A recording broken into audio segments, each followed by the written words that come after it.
Hello, everyone. So welcome to English for Humanities and Social Sciences exam-based seminar session. So this is exam-based seminar 1.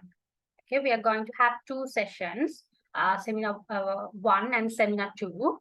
And we will be discussing on how your paper is going to be, okay, identify the structure of the paper, and in this session, we are going to talk about reading and writing parts.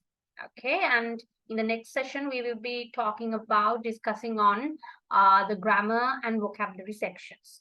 Okay, so yes, at the end of the session, you will be able to identify the structure of the paper, identify different reading strategies, and identify how to organize an essay, and also email. Okay, so email should come here.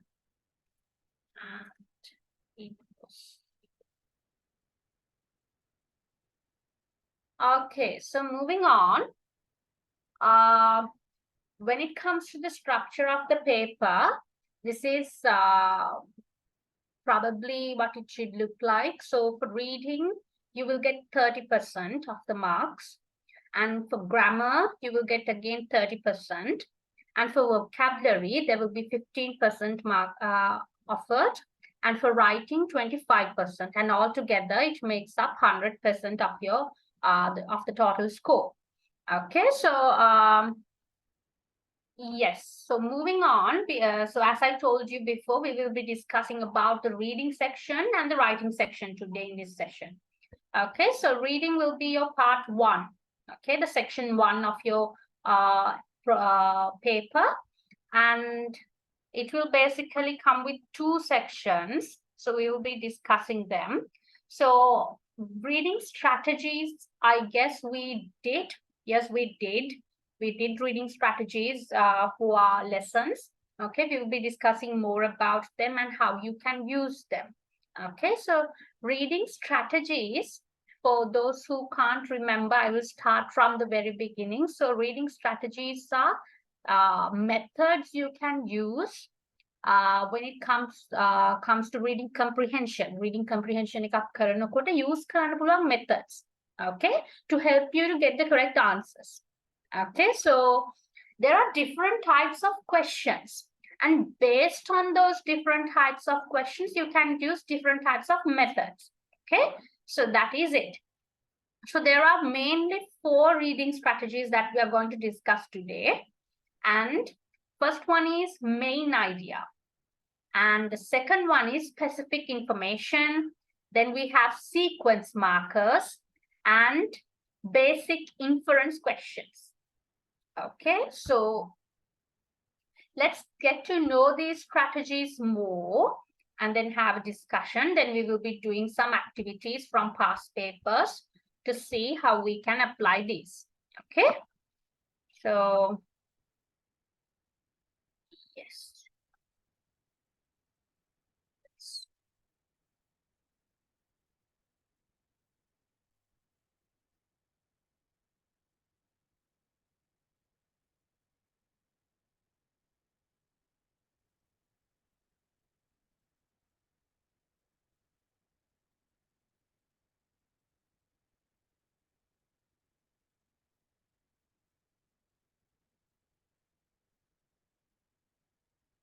Okay, so this video is going to be about how to get the main idea of the reading passage. Okay, let's watch this and discuss. Okay.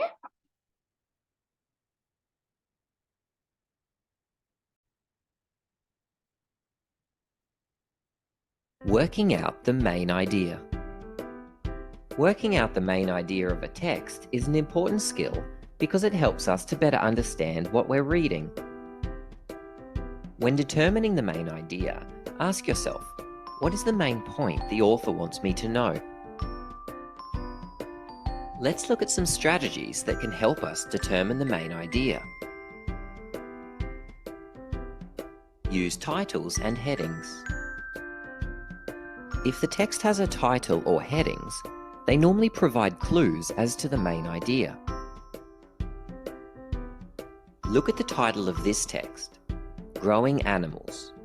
The main idea of this text is something to do with animals and growing. It's a good start, but we'll need to use some other strategies to be more accurate. Use topic sentences.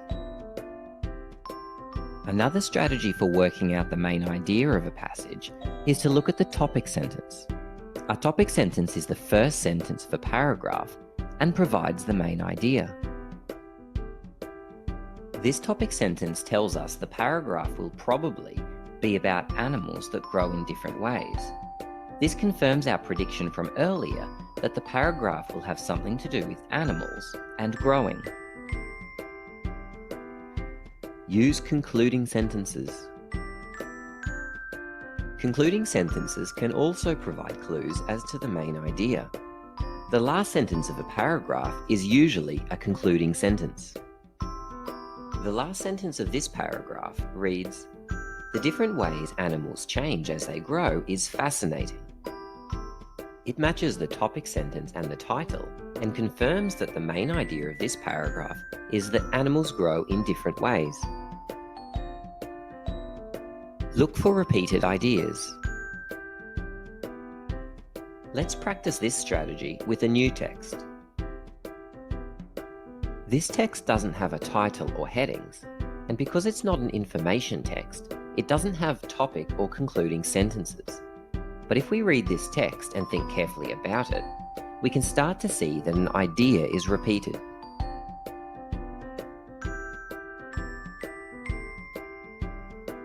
The main idea seems to be that Claire was relaxed on a beach that she had all to herself. All these strategies are important to know, as not all strategies will always work. Besides, using multiple strategies together will help us build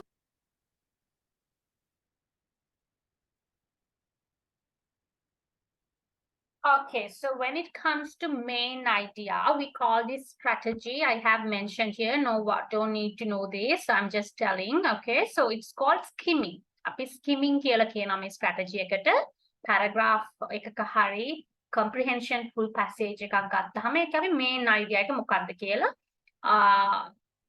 full එක හොඳට වචනින් වචන තේරුම් අරගන්න. I know some of the words you might not know. Okay, right? So some of the vocabulary terms that come up on the test paper, you might not, but still you can understand. Okay, it doesn't mean not a comprehension කරන්න බෑ කියලා කියන්නේ නැහැ ඒකේ. Okay, so this tip helps you to understand what is the main idea of the paragraph without knowing or without having the without having even having the ability to know each and every word. Okay, so what you have to do is comprehension passage. Okay, when you skim, first you get the passage, you skim. Okay, you skim through it. If there are any topics, if there are any subtopics. Okay, subtopics මොන හරි තියෙනවා නම් so you can get an idea මේක මේ වගේ දෙයක් ගැන තියෙන, right?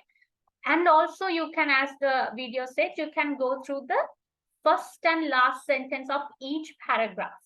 Okay, if there are paragraphs, okay, first sentence we call it topic sentence. You all know it. We did this. Okay, and the last sentence is the concluding sentence. So the first sentence and the last sentence all give you the main idea. Okay, main idea of the paragraph. Okay, so if you read the two, you can just get a full idea. This paragraph is about this.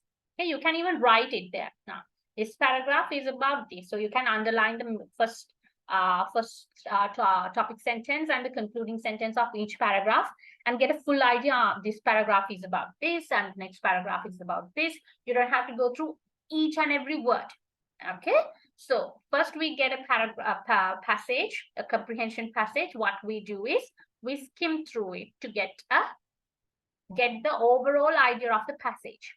Okay, so then what we are going to do is we go to the questions. Okay, some questions for some questions and most of them you can apply this method. Okay, so you have to scan for answers. Okay, let's go through this video and discuss what this method is about. Okay.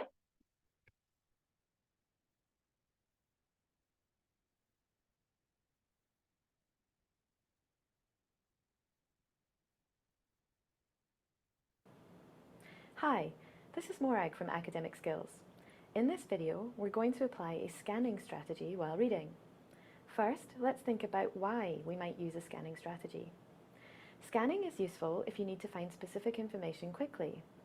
You might be looking for answers to specific questions, for example, how many participants were included in the study? Or you might want to determine if a paper is relevant for your purposes. In this case, you're looking for the frequency of keywords in the text. The more frequently your keywords appear, the more relevant that paper is likely to be. For example, if your topic relates to gender equality in the workplace, you'd want these phrases or their synonyms to appear often in the text. It is not appropriate if you need to gain in-depth knowledge of a text. So how do you scan? First, as with all reading tasks, we need to identify our purpose. In this case, what information we need to find. This could be key terms or phrases, concepts, or particular sections. For example, if you wanted to know how many participants were involved in a study, you could go directly to the method section. Next, scan the text by running your eye quickly over the page, looking only for the information you need. Ignore everything else and don't read every word. When you find what you're looking for, read the information or sentences around it. Finally, decide if this paper is relevant to your purpose. Does it answer your questions? Is it specific enough to your task? If yes, read in more detail. If not, discard it and move on. Let's imagine that we're writing a paper on the topic of interpersonal strategies in online interactions. We've brainstormed the topic and identified specific questions we need the answers to, and then located an article we think contains the information we need. In a moment, we're going to scan the discussion section of this paper to find the answers to these questions. Remember, don't try to read every word. Run your eyes over the paper until you notice the key words you're looking for. Let's start with the first question. Pause the video and try to scan the text as quickly as possible to find an example of a passive information-seeking strategy. When you've found it, restart the video. How did you do? Did you find it quickly? Here's how I approached this task. From the question, I identified the key term as passive information strategy. I scanned, looking only for that expression. Once I found it, I noticed the phrase such as, indicating an example would follow. I continued reading and found the answer. Let's try the second question. Pause the video and scan to find the answer. Did you find the information more quickly that time? I identified the keywords as relationship stage, investment, intimacy, and low, and scanned until I noticed them. The first time I came across relationship stages, I read around it and disregarded this instance as it seemed to focus on active or passive strategies, not investment and intimacy. The second instance doesn't relate to the topic either, but as it's in the topic sentence, that tells me that the answer might be in this paragraph. Finally, I noticed the words intimacy and investment are typically low and went back to the beginning of that sentence to find the answer. Okay, question 3. Read the question, pause the video, and see how quickly you can find the answer. Getting quicker? Here's the key phrase, and here are the 3 types. Let's move on to question 4. Pause the video and scan to find the answer. Here's the phrase we're looking for, unexpected finding, and at the end of that sentence, the answer. If you're wondering how much to read around the text once you find it, or when to stop reading, use your knowledge of paragraph structure. For instance, that we tend to make the main point first, then give reasons and examples. Or language signposts, such as however, or for example. In this case, as we're only looking for the answer, not the explanation, we can stop reading at one reason. Hopefully you're getting quicker now. For the final time, pause the video, scan to find the answer, and then restart the video. So, the first time we see active strategies is here. But there was no mention of acceptability near this instance, so I moved on. It appears again here, but relates to frequency. Here, the fact that active strategies appears as the subject of the topic sentence is a strong indication that the answer may be in this section. I kept reading and found it here, most acceptable, followed by the answer. Hopefully these activities have shown you that by scanning the text, we were able to find the information we needed quickly without having to read the whole text. So let's sum up. Scanning is a useful strategy when you need to find specific information quickly, not when you need to understand the whole text. First, identify what you're looking for before you read. You might also want to consider where in the text you might find that information. Next, scan by running your eyes over the text quickly, looking only for what you need. Read the sentences around that information. And finally, make a judgment about if the text is useful or relevant for your purpose. If you don't find what you're looking for, discard the text. If what you're looking for appears frequently, it might be more efficient to read the whole paper. If you decide to read the whole text, you will need to apply a different reading strategy. You might want to take a look at our resources on critical reading and skimming to help you with this. You can find them on our website along with other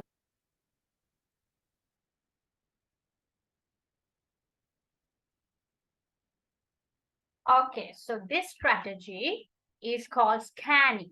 As I said, you scan. Okay, you scan through the paper to find the answers. What you have to do is you go to the questions. You read the first question, understand what are the key words of this question. So for an example, first you have to see what is the WH question word used in each question. For an example, if it's what, මොකක්ද කියලා අහන්නේ, right? If it's when, so the answer should be when date එකක් හරි time එකක් හරි මොකක් හරි date එකකට relevance දෙයක්, right? Year එකක් හරි, something like that.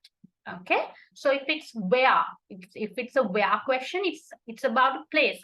It's asking about a place, right?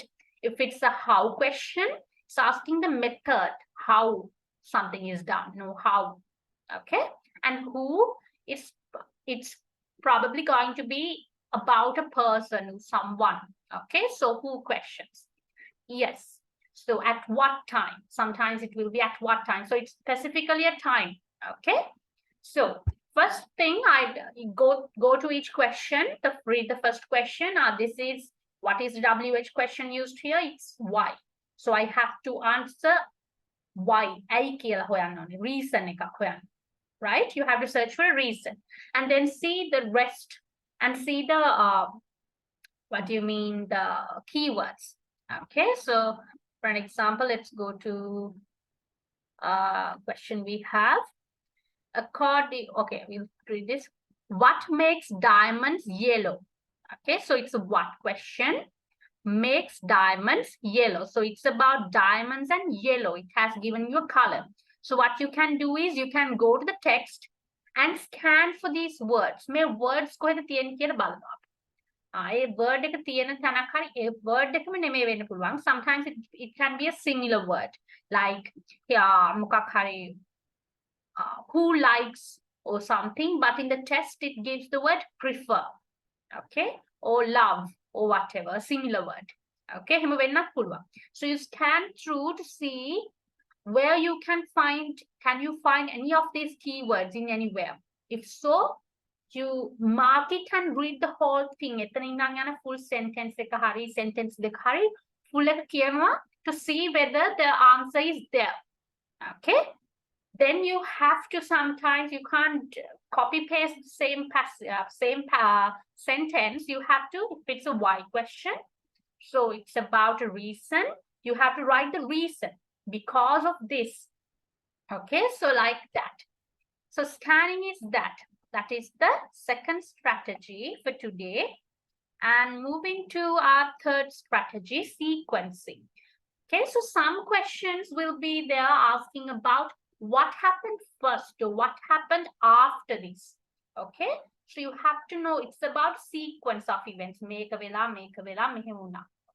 so you have to see.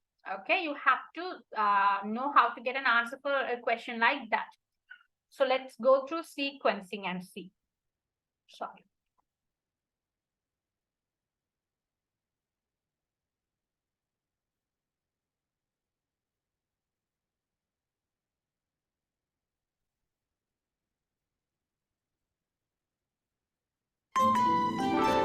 Okay, class.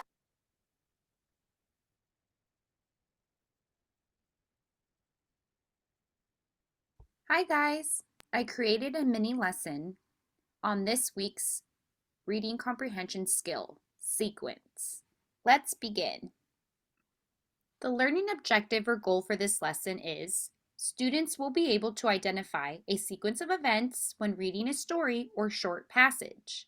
So hopefully at the end of this lesson, you will be able to identify a sequence of events by looking for transition or clue words that you will learn throughout this lesson. You may be wondering, what is sequencing? Well, sequencing is the order of events in a story in which they happened. Authors organize their writing in sequential order to help their readers better understand the story. Here on the left, I provided a little image that will hopefully help you better understand. Sequencing is putting things in order in which they happen. Key words help to transition between events. First, the minions built a ray gun. Then, they tried to shoot it, but it only made bubbles. In the end, they gave up on trying to take over the world.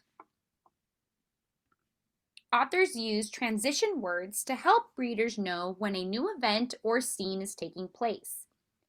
If you remembered in the previous slide, the image with the minions, they use transition words. First, then, in the end. Those transition words will help you identify that a new event or scene is taking place. And on this slide, I provided a few other transition words like first, next, then, finally, or first, second, third, fourth, last. Here I provided a variety of transition words. In the first column, I provided transition words that signal events that happen in the beginning. Thus, first, initially, before, as soon as, in the beginning, they all are used to signal events that happened in the beginning. In the second column, I provided a variety of transition words that signal events happen in the middle. They are next, then, later, after that, also. And in the third column, I provided a range of transition words that signal events that happened at the end. They are finally, last, afterward, eventually, in conclusion. In addition, dates, days, and times can also be clues. How can a sequence of events help? When you pay close attention to the sequence of events, it can help you to write a summary, retell a story, and lastly, understand the story better. Now you try. Here I provided a short passage about bats. We're going to read it together out loud. Then we're going to read the question and discuss how we found the answer. They dive, they swoop, they swerve through the night and sky. Bats are nocturnal mammals, so they are asleep during the day and awake at night. To find their food in the dark, they use a method called echolocation. Echolocation is a process that uses sounds. First, the bat sends out a sound that will hit an insect. Then, the waves bounce back to the bat's ears and it sounds like echoes. The echoes can inform the bat about the size and shape of the insect, along with where it is located. Finally, the bat swoops in and eats the insect. Okay, now let's look at the question. What is the first step bats use when hunting? Remember, we need to look for those transition words or clue words that I mentioned on the previous slides. So, do we see a word in this passage that says first or before or as soon as or in the beginning? I notice the word first. It's in the middle of the paragraph. It says, first, the bat sends out a sound that will hit an insect. That is our answer. The first step bats use when hunting is they send out a sound that will hit an insect. Here we have a different question, but the same passage. Question: what is the second step bats use when they hunt? Remember to look for transition words. Remember, transition words that signify that events happen in the middle are next, then, later, after that, or also. Do you see any of those in this passage? I see the word then. It says, then the waves bounce back to the bat's ears and it sounds like echoes. Notice that this is after the first step. Remember, the first step is the bat sends out a sound that will hit an insect. Then the waves bounce back to the bat's ears and it sounds like echoes. Therefore, the second step bats use when they hunt is they wait for that wave to bounce back to hit its ears. Our last question says, what is the last step bats use when they hunt? Again, remember to look for those transition words. If we're looking for the last step, other words that we can look for that signify that events happen in the end are finally, last, afterward, eventually. Do you see any of those in this passage? I see the word finally, and it's our last sentence. Finally, the bat swoops in and eats the insect. Therefore, that is the answer. The last step bats use when they hunt is they swoop in and eat the insect. Hopefully now you feel more confident to identify a sequence of events when reading a story or a short passage. Don't forget,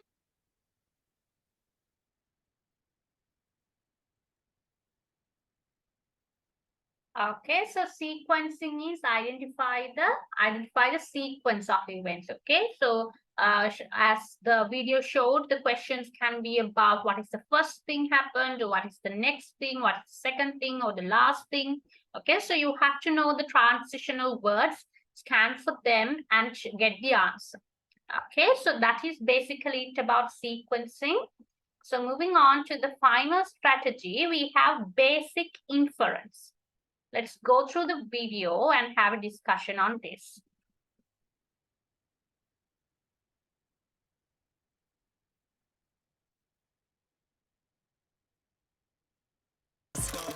It's showtime.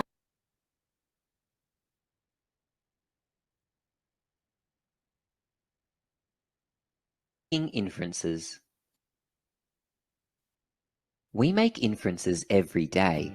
For example, you might see balloons tied to the fence of a house and hear the sound of excited children and infer that there is a birthday party going on. Or you might notice your dog whimpering and sitting by the door and infer that it wants to go outside. When we use clues to make an educated guess, we're inferring. Let's practice our inferring skills using this picture. What can you see? Some of these might be clues that could be used to make inferences. I can see the woman's eating popcorn. There's a TV remote in her hand, and I notice that she is laying on a couch and laughing. From these clues, I infer that she is watching the television at home, probably a movie because she is eating popcorn. She's laughing, which tells me it's probably not a scary movie, perhaps a comedy. My inference could be wrong, but based on the clues, I think this is a pretty good guess. Inferring is a very important skill in reading, because it helps us get a better understanding of the text we read. To infer in reading, we use clues from the text and combine them with things we already know. Take this sentence as an example. Mrs. Lee sat at her desk, waiting for the children to finish their work. Look at these clues. She's sitting at a desk, and she's waiting for children to finish their work. Even though the author doesn't tell me directly, I can infer that Mrs. Lee is a teacher. Now we'll read through a short passage of text and try to answer some questions that require us to make inferences. Follow along as I read. Tina noticed everyone was already in their seats. It took a moment, but eventually her eyes adjusted to the darkness and she found what she was looking for. Guided by the strip of lights on either side of the aisle, she began making her way towards the back. "Excuse me," she whispered as she stepped carefully between the row of seats. "Where have you been?" Martha whispered. Tina held up a large soft drink with 2 straws. Martha smiled. Now for the first question. Where are they? The author hasn't told us directly, but has left clues. Can you find any to help answer the question? Here are some clues I found. Everyone in their seats, darkness, lights on the aisle, soft drink. From these clues, I can infer they're in a movie theatre. The second question. Why did Martha smile?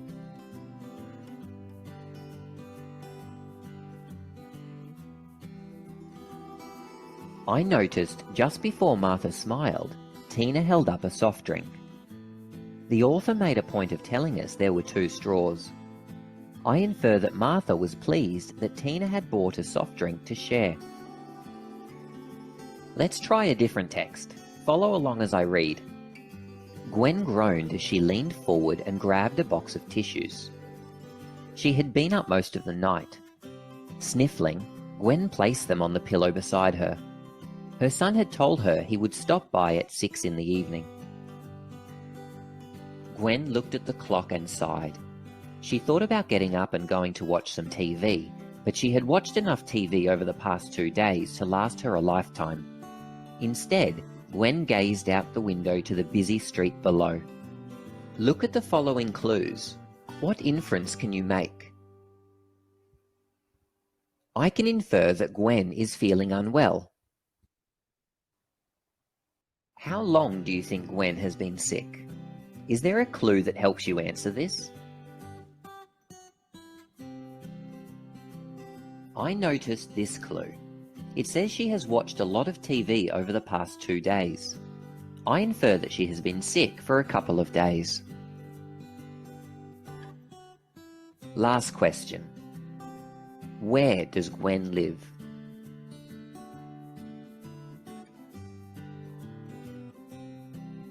The clue is here. She looked out of her window and down onto the busy street. I infer she lives in a city. Remember, whenever you're reading, look out for clues the author has dropped for you to find. Combine these clues with things you already know to make inferences.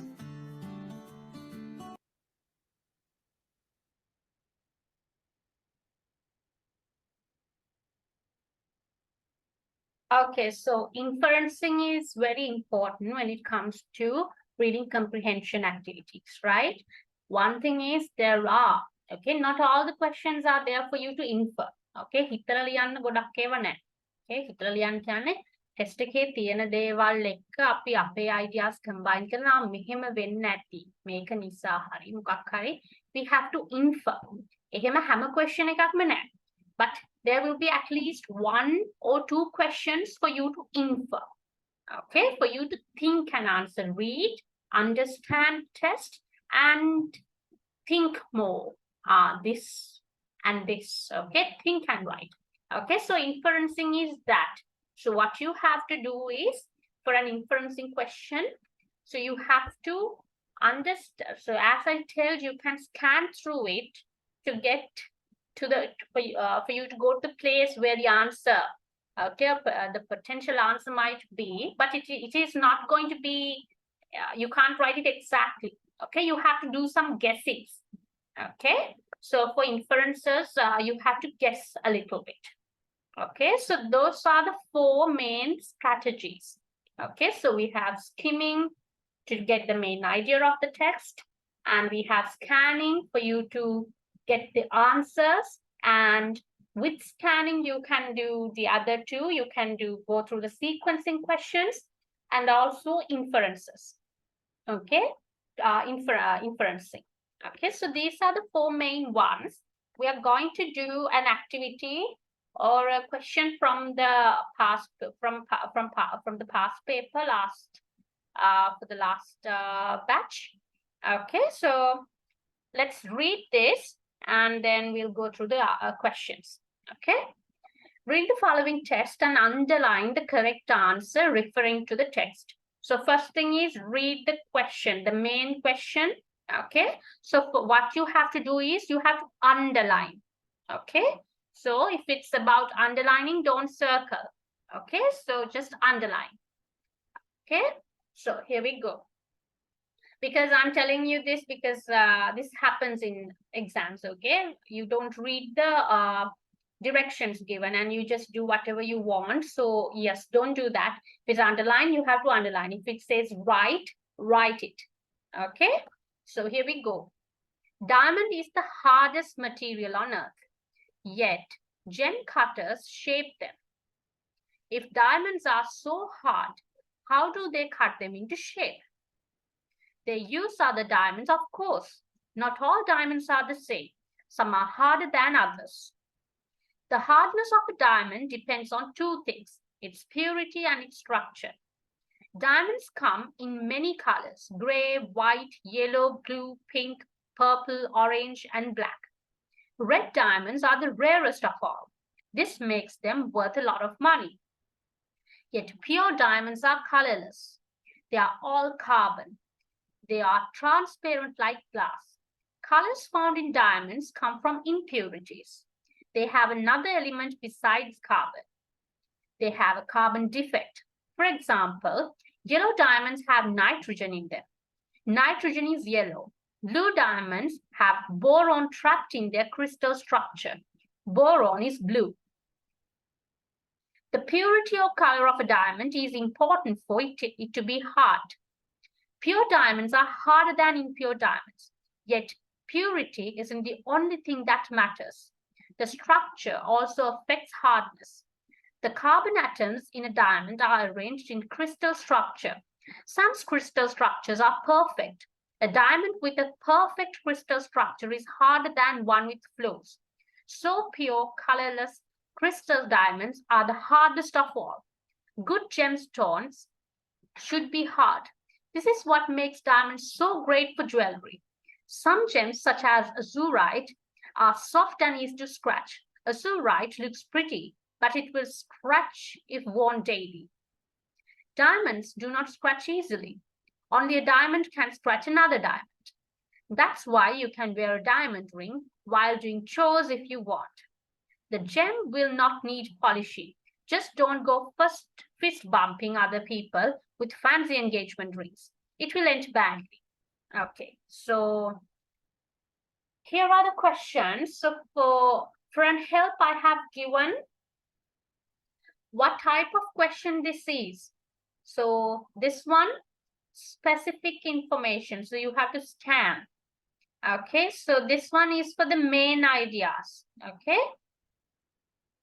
Then, so these ones are inference questions. These are again specific information, main idea. Oh, sorry. Okay, let me see. It is sequencing. No. The yellow one is for sequencing. The purple one is for specific information. And the green one is for main idea and IQ. Okay, is for inferencing. Okay, so let's go through the questions and answer them. I'll read them and you have to get the answers. I will give you some time. According to the text, how do gem makers shape diamonds? Okay, so for a question like this, what you have to do, how? It's a how question. Gem makers shape. So look for the word shape, okay, or a similar word for that if you can't find that. Shape diamonds and then see the answer. Okay, so let's do the first one together. Okay, let's go through the word shape. Okay, we find it here. Yet gem cutters shape them, but it does not give any answer. We find the word again, into a shape. Okay, so the question, how do they cut them into shape? That is the question. They use other diamonds, of course. So they give the answer in the next one, right? So this is our answer. Okay, let's go to the question and see. So they say they use metal saw, they use other diamonds, they use sandpaper, they use large knives. So the answer is answer B. So you have to, in the paper, you have to underline it, of course. So I'll highlight it for you now. Okay, so that's how you are going to find the answers. It's easy. Okay, not that hard. Don't take it as hard, even if you don't understand all the words. There's no need to understand all the words, okay, to get the right answer. Okay, let's do this. I'll give you some time and we'll go through the answers.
I move to the rest of the questions.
Okay, so let's discuss the answers. So we have the answers here. First one we discuss. Second one, what makes a diamond yellow? So you have to check the word yellow and see what is mentioned where. So here it has mentioned nitrogen. Let's go to the passage. I'll do one more thing. So let's see yellow. We find all the colors here, then red, then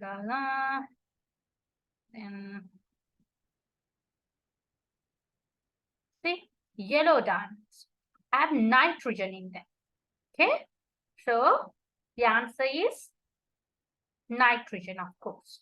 Okay, then we have, according to the passage, what is the first factor that makes a diamond hard? So first, so this is a sequencing question. Okay, so let's see.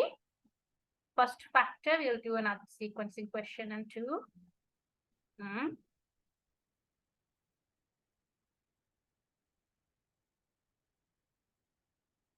So the hardness, we are looking for the hardness, right? Make a diamond hard. So it says the hardness of a diamond depends on two things: its purity and its structure. So the first thing is its purity. Okay, so it's purity. According to the passage, what is the second thing that makes the diamond hard? Of course, its structure. Okay, then why are red diamonds worth so much money? This is an IQ question, inferencing question. So they say the answer is they are the rarest all diamonds because they are the rarest. It says, we read passage, right? What is a pure diamond entirely made of? This is a specific information scanning question. Carbon. Okay, if you check for the pure diamonds made of those words, you will find the answer. Which type of diamonds do not have a defect that affect the carbon composition? Okay, do not have. Which type of diamonds do not have any defect? Use for the word defect and see. Say they are the pure diamonds. Okay, colorless diamonds. It says the answer is clear diamonds. What is the main idea of the passage? So this is for you to get the main idea. It is a description of how diamonds are mined. No. It is a description of the strength of a diamond. No. It is a description of the properties of a diamond. Description of the market value of diamond. All these A, B, D are no answers. So it's about the properties of diamonds, right? Okay. So moving on to the next passage, we have some questions and we have to get the answers. Let's read the passage and see. Okay.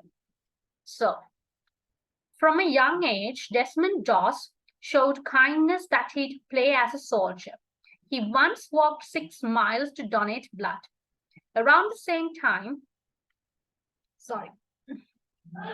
Doss also developed a dislike of weapons that would continue throughout his entire life.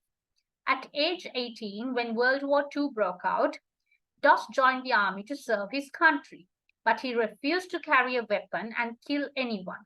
He wanted to work as a medical practitioner, but his fellow soldiers in his training camp made fun of him cruelly to man up.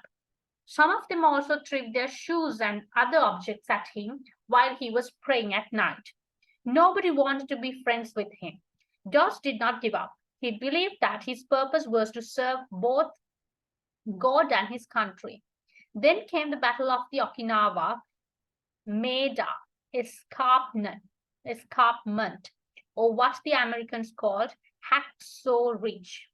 It fell on May 5th, 1945. It was a violent attack. The Japanese army waited until all of the Americans reached the highland, and then they opened fire, created a shocking amount of wounded soldiers. But the Japanese didn't know that the Americans had Desmond Doss. In the middle of never-ending gunfire and mortar shells, Doss treated wounded American soldiers that others may have left for dead. Even when his own life was at risk, he was determined to save as many men as he possibly could. After his great display of bravery, Doss finally won the full respect of his friends. His commanding officer came to the hospital and told him that he had earned the Medal of Honor for his service. When he died at the age of 87, he had achieved his dream. Okay, so let's go through the questions. So you have, as I mentioned, all these are labeled for you. This won't be in the, it won't be like this in the test paper, okay? It won't give whether it's the main idea question or whatever. In the test paper, you have to think, okay? So what is the main purpose of the passage? Second one, what is the first childhood quality of Doss that hints he would later become a hero? When did Doss join the army? What did he believe his purpose of life was? Why did Doss's fellow soldiers find him useless? Decide which one of the following statements is true. Then you have, what is the nationality of Doss? What is the nationality of Doss? Why was Doss awarded the Medal of Honor? Okay, check the answers. I will give you some time, then we can discuss it.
Okay, so let's go through the answers. Okay, so these are the answers. First one, to present the importance of courage. Second one is kindness. Third one, before the battle of Hacksaw Ridge, to serve God and his country, to refuse to kill anyone, just did not get injured during the battle in Okinawa, American for his bravery. Okay, so with that we are ending the reading comprehension, which is the part 1 of your exam paper. So we are moving to the this is not part 3, this is part 4 actually. Part 4, which is the writing section of your exam paper. So we are doing the middle bit, the grammar and the vocabulary, in the next seminar. Okay, so when it comes to writing, the entire thing, it gives you 25% of the marks, and it has a part 1 and part 2, which is email writing and essay writing. Okay, so moving on to part 1, email writing. Okay, so we have done email writing in the lesson, so I'm not going to dig deep into that a lot. Okay, we have a sample email given here. Okay, this is an email of seeking information regarding course details. So in an email, you have to put the subject, okay, regarding course details. Okay, and you have to do you have to address the person, dear sir, dear madam. If you're not sure, you can say dear madam or sir, madam / sir. Okay, if you know the name, you can give the name, dear Mr. this. Okay, then the body of the email, and then you can say your faithfully or thank you, best regards, and give your name. Okay, your name, write your name. Okay, so let's read the body. I have passed the BCS, BC's, BSc degree examination with electronics as the main subject. I intend to have a course in computer science and would like to know the details of the courses taught at your institution. Could you please send me a copy of your prospectus? Okay, so this is the body. This is a very short email. One thing is, with emails, don't write emails like if you're writing love letters. So something, we don't write love letters anymore, but I'm telling you, like, so emails are, when it comes to formal emails, people get emails all the time and they don't have time to read through long emails. Okay, so in the this thing, you will be given a particular word limit. So stick to that word limit and make your email, what do you say, not too lengthy and descriptive with lots of words, repetitive ideas or anything. Don't repeat the same thing in your email. Make it very detailed and, yes, detailed, but not repeating the same thing and, like a love letter or something. Just saying, okay? So in the essay, you can do that. Okay, so in an essay, you can be descriptive as much as you can, but not in an email. So that is the main difference. Okay, so yes, so we have an activity to do. Write an email to the coordinator of CBEN 18213 English for Humanities and Social Sciences course offered by the Department of English Language Teaching, seeking permission to resubmit an assignment on the LMS. Provide an email address of the person you plan to send the email to. Be imaginative here. So, okay, so when you provide the address, email address, if they ask you to provide the email address, okay, otherwise it doesn't have to. Okay, you can start with the subject. Provide a subject to the email. Okay, so you can create an email and write, and then the subject, and then you address the person, dear sir, madam, then give the body, and body they have given what you can tell. State your name, student number, and the name of the course. Identify the percentage of marks allocated to the assignment. provide the reason or reasons that you need to resubmit an assignment, identify the parts of the assignment that you need to change. Okay, word count is 150 to 300 words. Do not exceed that limit. Okay, yes, so you can do the activity here now. I will give you some time. Okay, so practice writing more emails. Okay, so you can, this will offer 10 to 15 marks. Okay, 10, yes, 10 marks, so 15 marks in the exam paper, and you can get those marks very easily if you practice email writing a lot and come to the exam. Okay, so this is a activity where you question where you can actually score marks. Okay, so I will give you some time to write your email, then we'll move to the next part.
Okay, so let's move to the next section,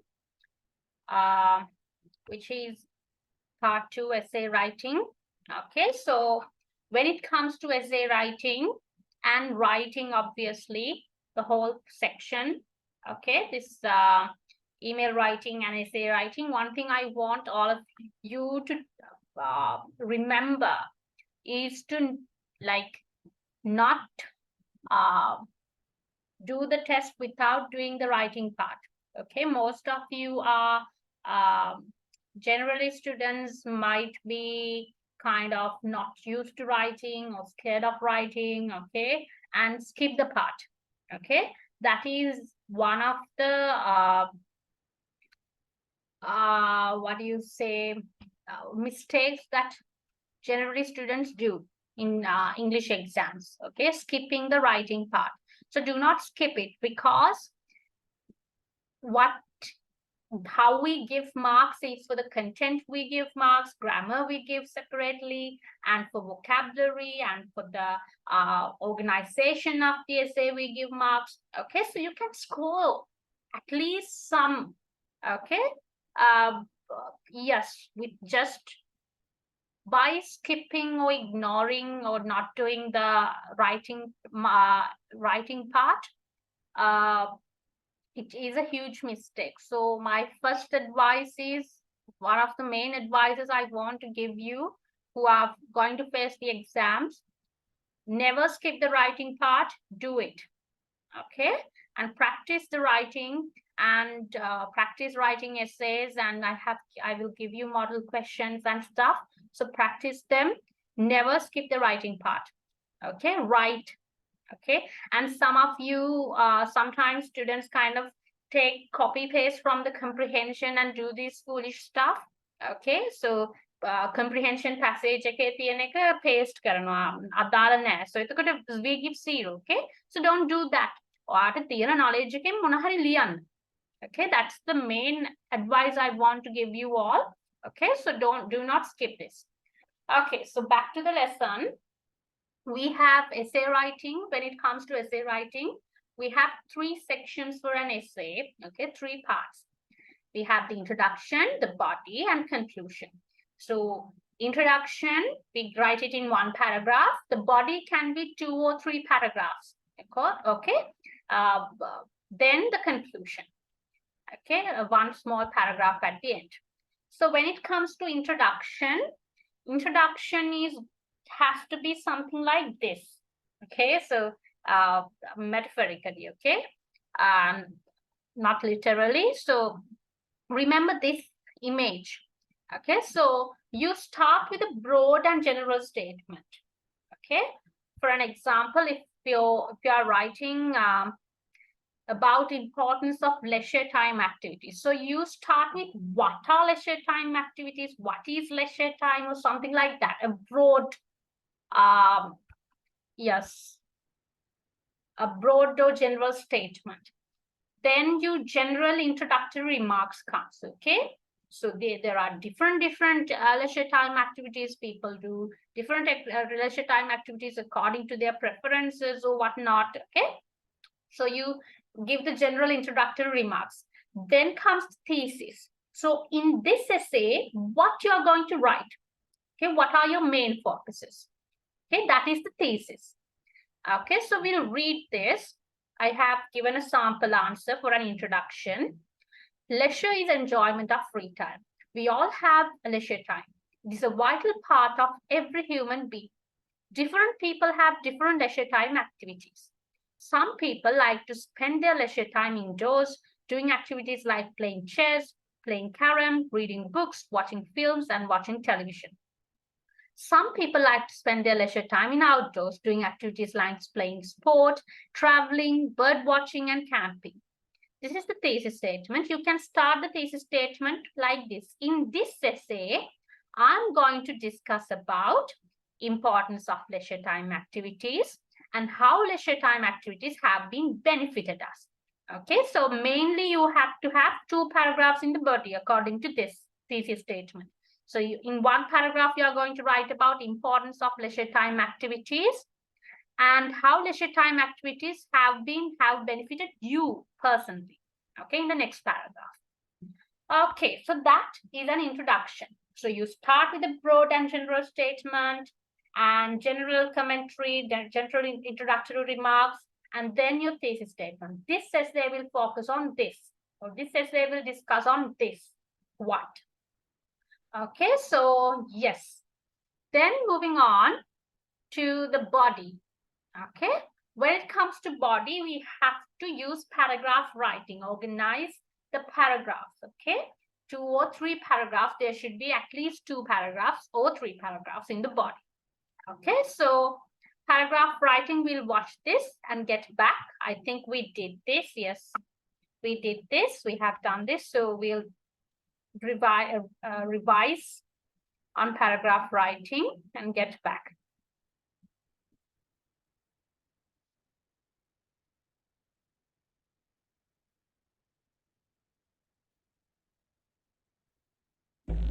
You won't believe how I got here.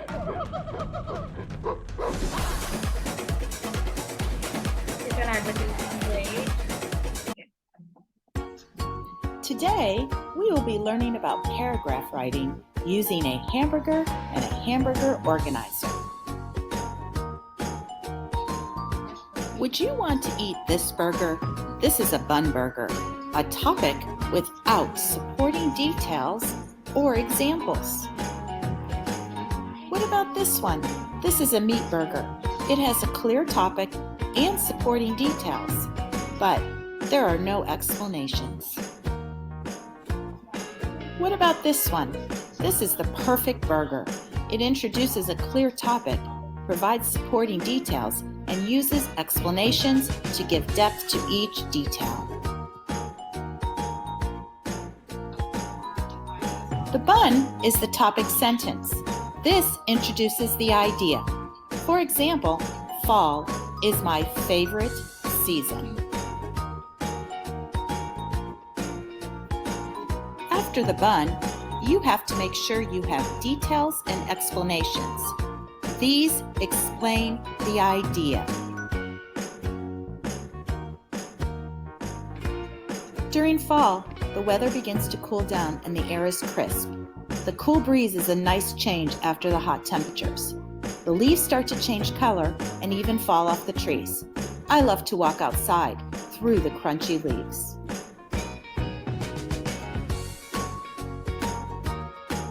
At the end, we have the closing sentence. This is like the bottom bun. It summarizes your paragraph and holds it all together. I wish every season could be like fall.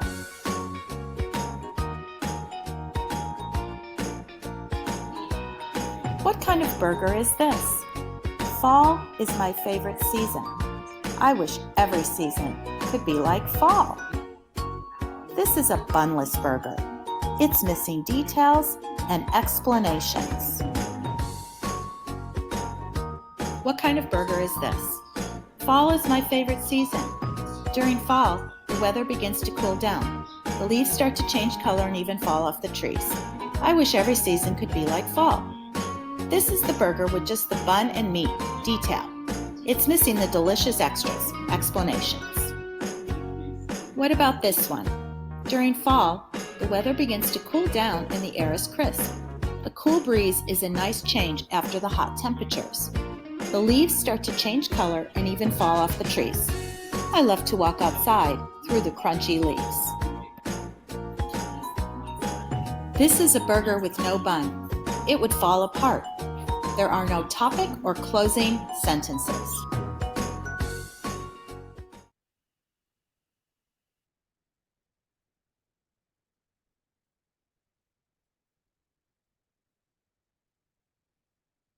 Okay, so when it comes to writing a paragraph for the body, okay, so each paragraph should have a topic sentence, the main idea of the paragraph, then supportive details and examples and whatnot, and a concluding sentence to sum up the paragraph.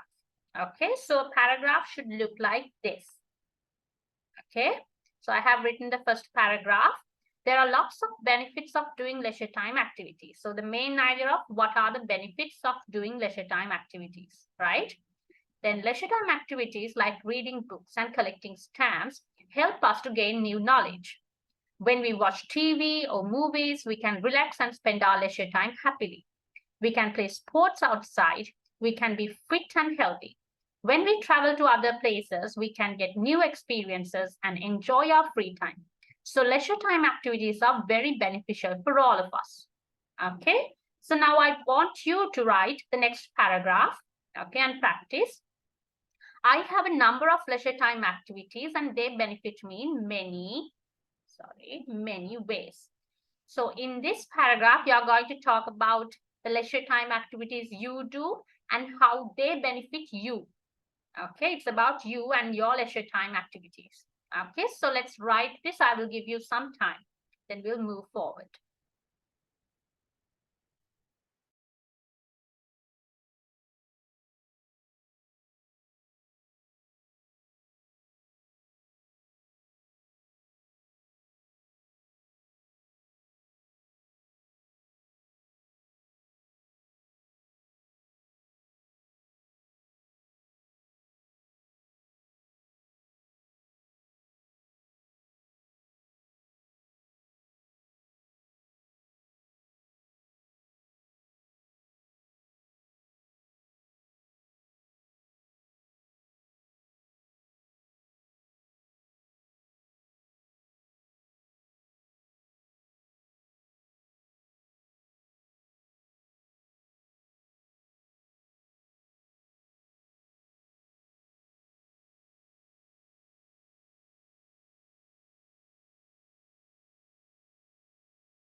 Okay, so I hope you wrote your own paragraph. So moving on to the last part of an essay, which is the conclusion. So conclusion is the opposite of an introduction. So it goes like this. So you return to topic. Okay, you return back to the topic. You restate the thesis, summary of ideas, state what this means, concluding statement. Okay, so here's an sample answer for you. In conclusion, leisure time activities are important to all of us. Getting back to the topic. People can get lots of benefits by doing them, and I also spend my leisure time effectively. Okay, this is your restating your thesis. So we must all engage in leisure time activities. By doing so, we can spend our leisure time happily, gain the maximum benefits out of it. Okay, so this is a concluding paragraph. Okay, so moving on for the activity, I have given you 3 model topics, okay, which you can practice. We are going to write for the first one here. Okay, pros and cons mean advantages and disadvantages. This is a similar word.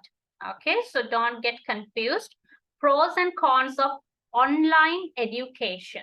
So when you get an essay like advantages and disadvantages of something, obviously in the body you have to talk 1 paragraph about 1 or 2 paragraphs about advantages and the rest about disadvantages. So it's easy. Okay, so you give the introduction. In the introduction, you have to state that the thesis statement you are going to talk about advantages and disadvantages, pros and cons of this. Okay, in here, according to this, about online education. And then in the body, first paragraph, you talk about the advantages. You can start with the topic sentence stating that there are a lot of advantages of online education. Simple as that. Then go ahead and explain what are these advantages. Then coming to the next paragraph, which is disadvantages, you can say nevertheless, or even though there are advantages, there are also disadvantages of online education, and you go ahead and explain what they are. And then a conclusion, okay, the concluding paragraph. So write it, and then we will discuss the rest of the topics as well. Okay, I will give you some time.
Okay, so since we're running out of time, I'm going to discuss the next two topics as well, but you can write it, have to practice all these three topics and write more, okay? So the next topic is aims in my life, okay? So you have to talk about your future plans or your goals, okay? So give a broad introduction. You can start with something like we all have dreams and goals to achieve in life, something like that. And then go ahead. Different people have different goals. And in this essay, you will discuss about maybe your main goal or two main goals in life or three main goals or whatever in 2 or 3 paragraphs. Okay, so you can talk about the first goal in the first paragraph, the second goal in the second paragraph, and end it with the conclusion. Okay. Yes, then our environment. So start with the introduction, as I tell, and then go to the thesis statement. In this essay, I will talk about how we benefit from the environment and how people pollute the environment and how we can save our environment. Okay, so you can go ahead and talk about these 3 paragraphs and end up with a conclusion, right? So yes, so practice, as I told you, practice writing these, write all these 3 topics. Okay, so these are sample model topics. Okay, and yes, so maybe you will get something related to one of these.